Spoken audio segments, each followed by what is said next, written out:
Good morning, Busy Bees. It's Tuesday, February 10th, 2026. Here's your morning news rundown in under 5 minutes. Ghislaine Maxwell invoked her Fifth Amendment right and refused to answer questions. Through her legal filings and intermediaries, Maxwell signaled that she claims to have information that will exonerate both Bill Clinton and Donald Trump. She will only give that information if granted a pardon. She doesn't have that information. You know why? Because they were there, they partied with Jeffrey Epstein, and they are guilty. She is a convicted liar. She is a convicted sex trafficker who was given a sweetheart deal and moved to a minimum security facility where she is enjoying yoga, has a pet, may be eligible for work furlough.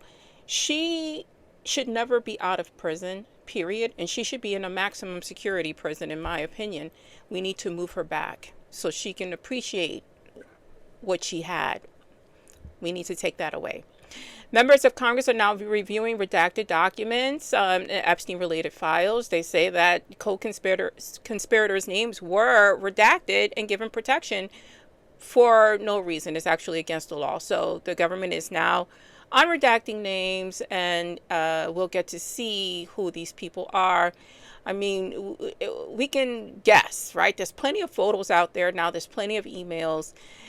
This government did a crazy job in these redactions anyway, where some are redacted in some places and in other places they are not. You know, the biggest redaction is probably Donald Trump's name. Steve Bannon, his charges will be dropped by the DOJ. Now, he is friends with Jeffrey Epstein and had a swimming relationship with him. So the DOJ has agreed to drop all criminal charges against Steve Bannon. This is not a surprise. He's Donald Trump's buddy, and co-signs everything he does. He probably thinks Donald Trump is going too light on America.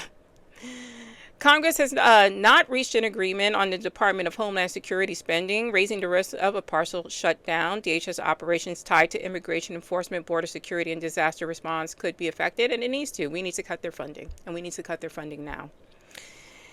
According to the San Francisco Chronicle, a federal court has allowed the Trump administration to end legal protections for roughly 61,000 people. As the Wall Street Journal reports, immigration raids in South Texas have already begun to affect the economy. These raids have affected the economy across the United States now for months.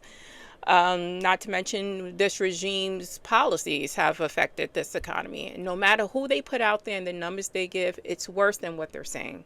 And we all know that because us regular people are out here. We can see it. We can feel it in our own wallets.